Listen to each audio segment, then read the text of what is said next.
Ребята, всем привет! Сегодня 3 октября 2024 года. Очередной влог из Перу. У нас хорошая погода, весна. Днем уже 22 примерно градуса. Ночью 14-15, уже не так холодно. Спим без обогревателя. Если помните, раньше, наверное, месяц раньше снимали влог о покупке обогревателя, то сейчас он уже не нужен. Наверное, уже месяц назад мы перестали им пользоваться, просто стало теплее. 14-15 градусов, это уже не холодно ночью. Было 12. Сейчас направляюсь в магазин купить продуктов. Здесь есть магазин, называется Вонг. Там хорошо, что продаются продукты из Америки и из Европы. Европейские, американские продукты.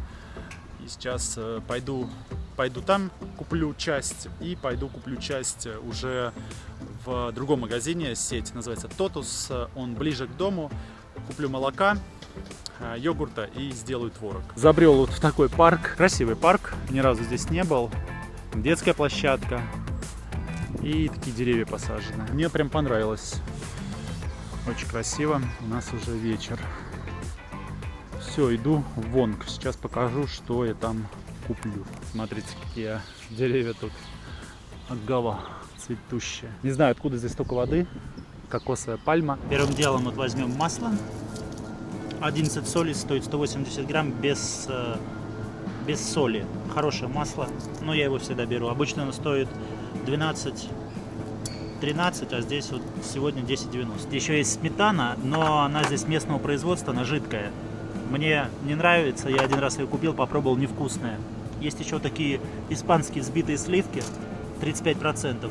Для чего они могут пригодиться, напишите, может быть, крем в торт какой-нибудь. А это более густые сливки. Достаточно дорогие, 10 соли, это 250 рублей примерно. Здесь еще раньше была сметана Дейзи, это американская сметана, достаточно вкусная, но она была в огромных упаковках по 2 килограмма и стоила достаточно дорого. Не знаю, почему ее не продают в маленьких упаковках.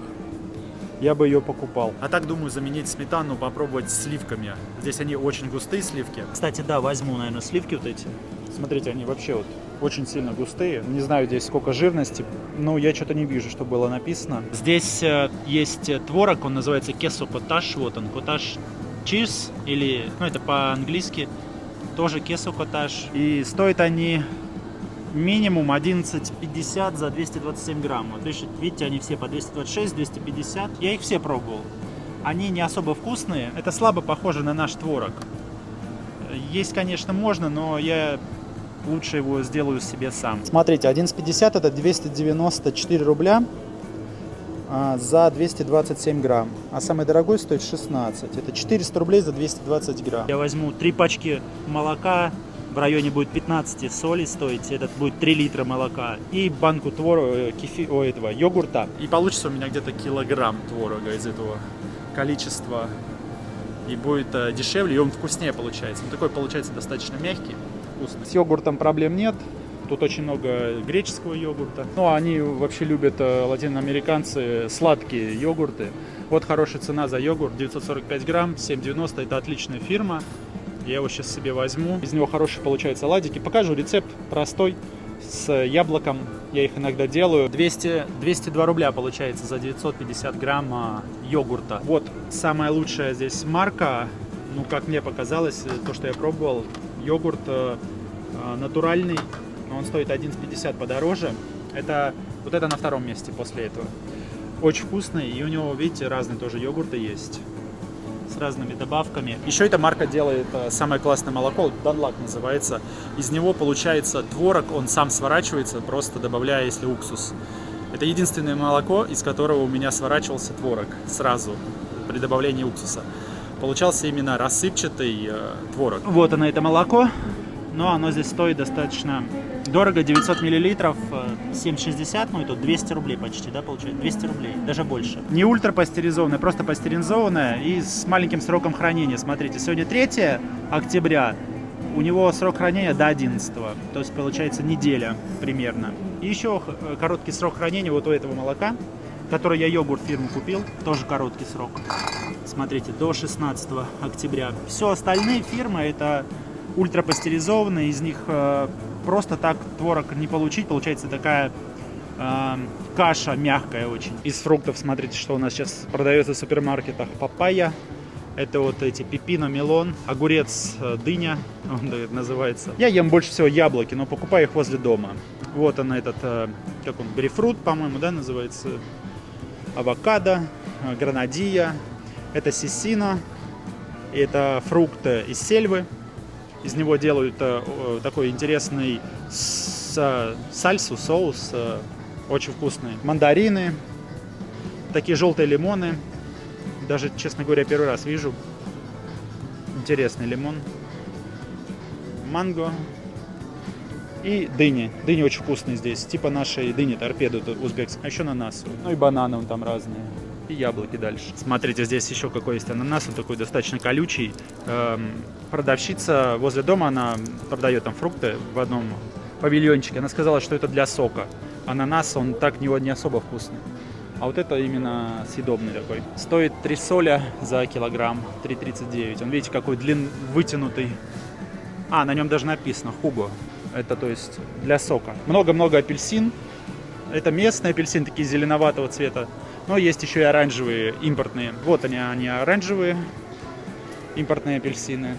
Даже не знаю, может быть, из Чили откуда-то. Чили, да.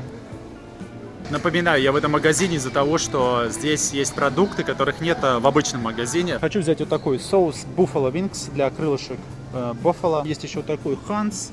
Вот думал сейчас между ними, здесь, конечно, побольше, 550 грамм. Но вот эту марку я знаю, уже терияки брал, мне очень понравилось. Такой натуральный вкус. Попробую сделать крылышки Buffalo.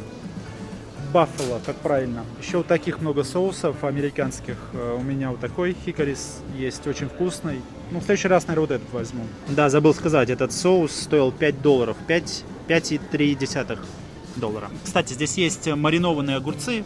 Я вот такие покупал. Вкусные достаточно. Это немецкая ферма. Здесь тоже немецкая. Посмотрите, сколько они стоят. 33, 35 за 670 грамм. 650 грамм.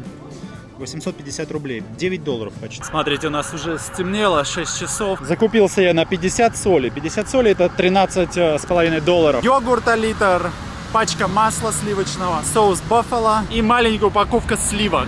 Достаточно недешево. Кое-что не купил. Думал, что будет в Вонге, но не оказалось. Масло, как оно называется, растительное, подсолнечника. Сейчас пойду еще в третий магазин зайду. Там хорошее итальянское масло, оно стоит 9 солей, здесь 12 солей, мне, наверное, что-то не очень понравилось. И потом пойду уже за молоком дальше к себе, ближе. Так что сейчас покажу вам еще один магазин. Направляюсь в сторону Пласа Веа магазин. Там, наверное, сейчас народу будет, а я за одним маслом. Вот это масло я беру, оно итальянское, неплохое, видите, Италия. Стоит 12,90, сейчас покажу, сколько это, здесь 1 литр. Получается 329 рублей, 330 рублей, $3,5 за литр. Смотрите, ребята, здесь возьму фарш свиной, 10,90, стоит примерно $2,5. 3 молока, сразу они продаются за 13,20 вот такими упаковками. Здесь по 900 миллилитров, 3 литра. Ну, почти. Это получается $3,5. И йогурт еще нужен сейчас. Вот йогурт 14,50 он стоит килограмм. Это $3,9 за килограмм. Из него я сделаю этот творог. Йогурт греческий написано. И возьму еще вот такие сладости. Это вафли в шоколаде, в молочном шоколаде сублиме. Здесь вообще проблема найти что-то вкусное. Здесь все однообразное, очень маленький выбор. Просто его нет, можно сказать. Но это по всей Латинской Америке практически. Единственное, в Мексике я видел только больше выбор. И он вкусный, потому что, я думаю, что это потому что делает Nestle. Вкусный шоколад. 7,90 получается $2. 200 рублей за 6 штук. 2,10 доллара.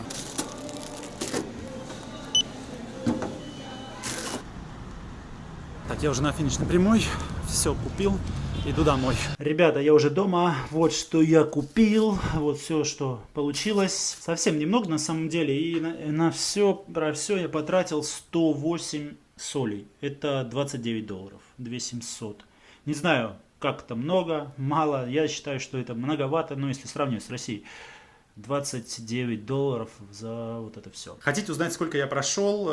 Вот пока ходил за продуктами. Сейчас хочу сам, кстати, посмотреть, сколько там шагов получилось. Сегодня я никуда не выходил, единственное, только за вот продуктами, получается, 3 магазина я обошел пешком. Вот оно расстояние, 9000 шагов, 6 километров, 6,86. 6,8 километров я прошел пешком за тем, чтобы купить вот продукты. Этим здесь мне, конечно, не особо нравится, что надо обходить несколько магазинов, чтобы купить то, что тебе нужно.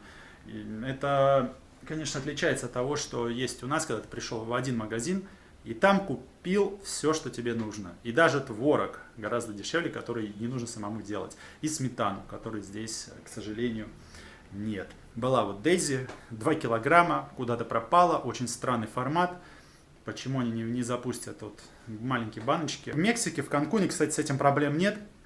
Там есть очень вкусная сметана американская в такой синей банке, не помню название. Ну, плюс там, конечно же, есть Walmart, там есть и кефир, и творог есть, творог зернистый, правда, но не особо, конечно, мне тоже нравится, но там все есть, там есть костка, там есть селедка, все, что хочешь, и там все, конечно, гораздо проще, и в Walmart, в принципе, продается все, что тебе нужно. Здесь с этим гораздо сложнее. Сейчас покажу, как делают творог, в принципе, все просто, у меня кастрюля хорошая, купил с толстым дном, такая металлическая, вливаем туда 3 литра молока, нагреваю градусов до 50, когда пойдет уже такой пар оттуда, и добавляю йогурт и оставляю на сутки. Завтра, получается, ближе к вечеру, перед тренировкой, я его нагрею и потом выложу в марлю. Получается примерно вот из 3 литров молока, ну там меньше 3 литра, 2 700, потому что по 900 миллилитров упаковки, и литрового йогурта вот этого греческого, получается кило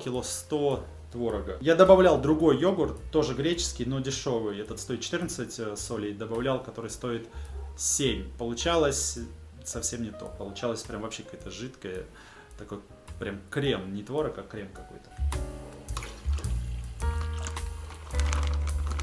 Молоко уже нагревается. Сейчас нагреется, добавлю йогурт. Сложно найти здесь натуральное молоко из-под коровы, потому что здесь пустыня, здесь нет каких-то рядом пастбищ, ну, по крайней мере, я их не нашел. И даже на том рынке, который я показывал в прошлом видео, где мы покупали мясо, там тоже нет свежего молока, и мы там спрашивали у всех, искали, нет, никто не знает, где продается свежее молоко. Конечно, из свежего молока получается совершенно другой творог. Из него также можно сделать прямо из свежего молока, если оно хорошее, прям свежее, то можно сделать моцареллу классную самому. Очень легко делается. Но, увы, здесь, скорее всего, я его и не найду, потому что, ну, пустыня. Где-то вот там за горами, за Андами, там уже, конечно, другое дело. Смотрите, какая консистенция у этого греческого йогурта. На жидкую сметану похоже. Сейчас попробуем.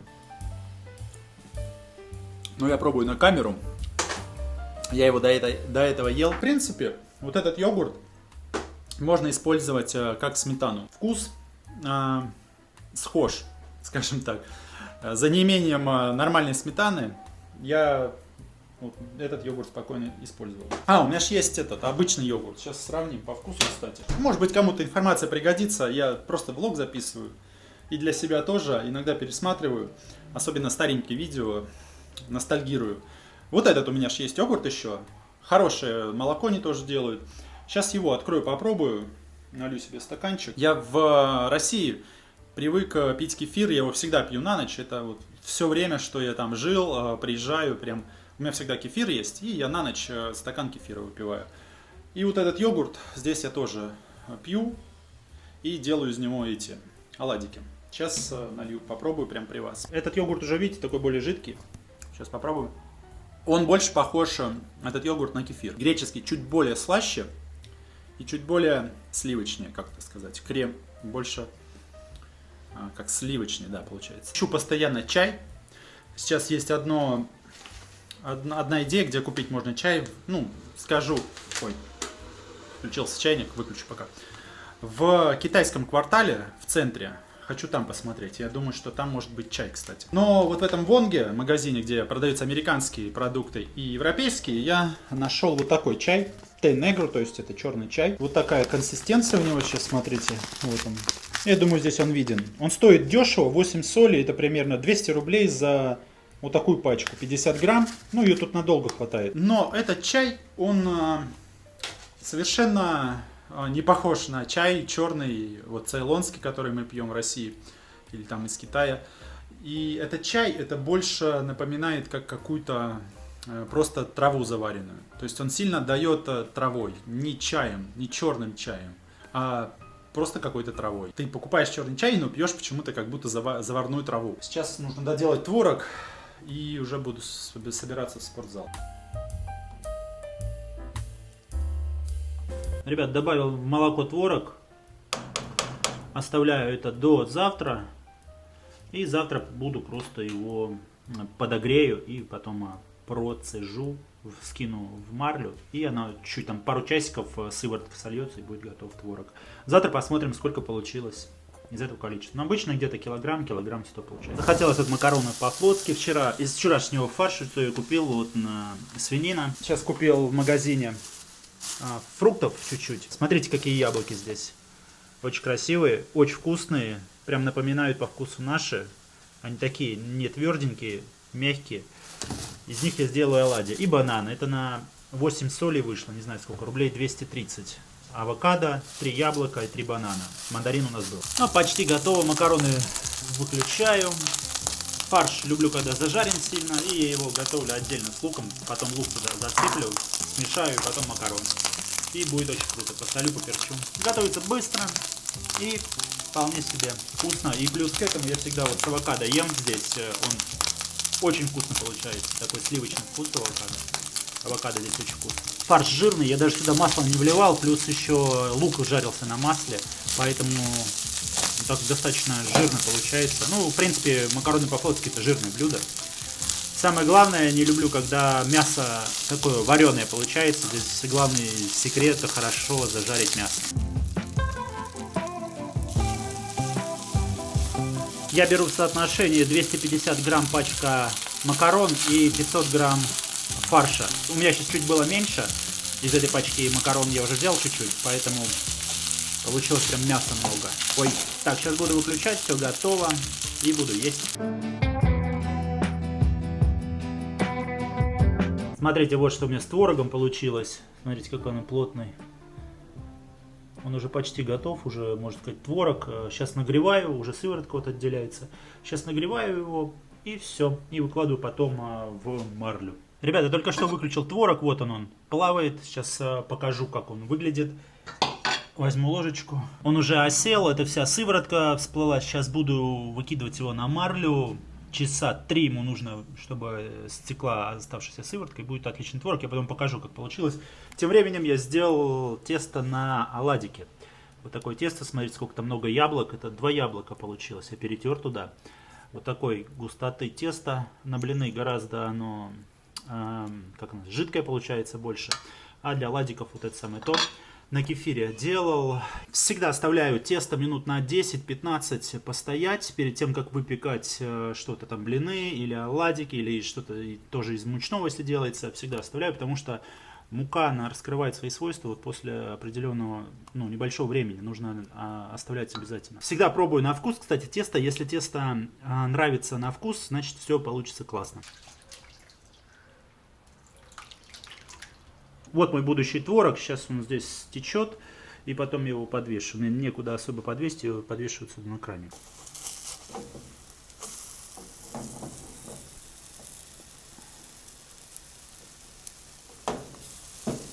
Вот что у меня получилось. Сейчас буду пить чай вот с этим сиропом для панкейков. Хараби называется здесь.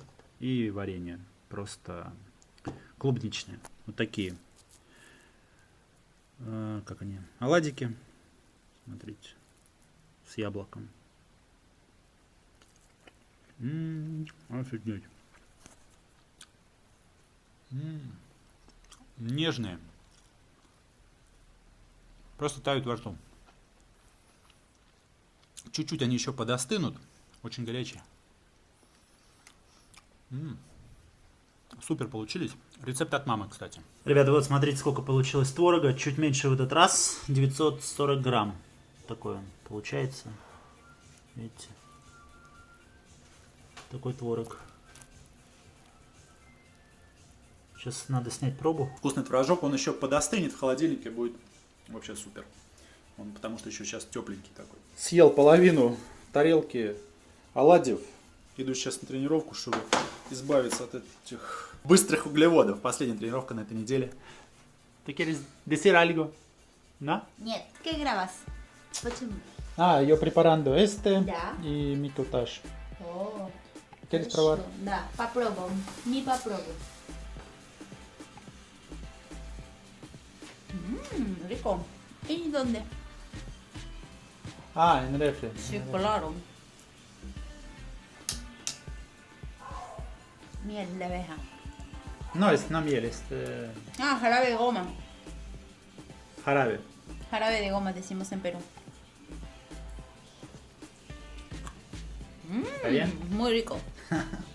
Muy очень вкусно. Лиса Правда. пришла с работы голодная. Para ti también este макароnes. Oh. Este me gusta. Sí, ¿no? para ti también. Всем привет. 6 октября 2024 года. Сейчас направляемся в парикмахерскую. Надо подстричься. И потом поедем по делам в центр подкупить кое-каких вещей в дом. У нас вовсю весна. Стало уже совсем тепло. Днем можно ходить в футболках. Вот так вот. Смотрите, как жизнь пробивается новая. Оп.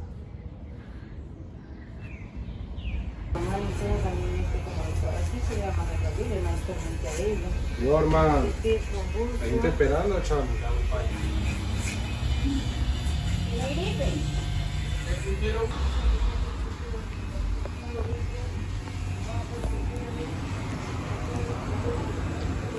Dijo que el perro ayer no quiso porque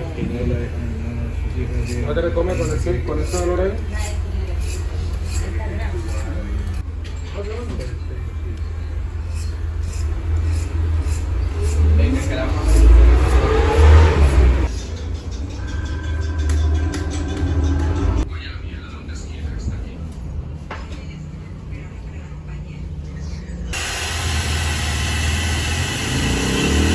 Ну что, я подстригся, Лисет сказала, выгляжу моложе гораздо, особенно еще без бороды. Здесь, конечно, стригут так себе.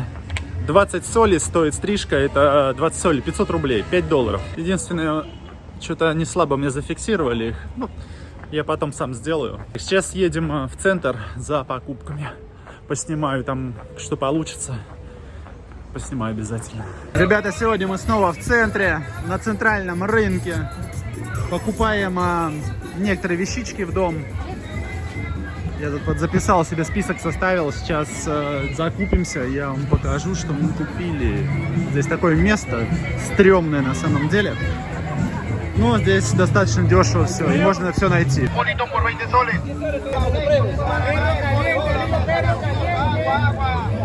Agua gaseosa, Oréjole, Coca, Ica, México, Ananá, Porebola, agüita gaseosa, agua. Здесь главное следить за вещами. Смотреть за своим рюкзачком. Выбираем сковородку здесь, смотрите. Крышка противоударная у нее. И вот эта поверхность называется типа гранит, сделанная как из гранита. И у нее еще съемная ручка. Вот так снимается. Вот здесь. Можно ставить в духовку. Мы себе купили, она стоит 85 солей, 28 сантиметров. Наконец-то закончился эта поездка наша в центр. Сейчас зашли курицу купить. Мы, честно говоря, даже не поели там. Смотрите, как здесь готовят курицу-гриль на углях.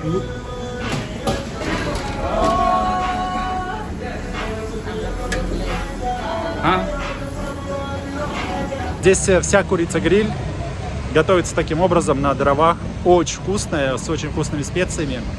Ну, самая вкусная курица-гриль, которую я ел. Называется pollo a la brasa. На дровах. У нас вечер. Ждем курицу, идем домой есть.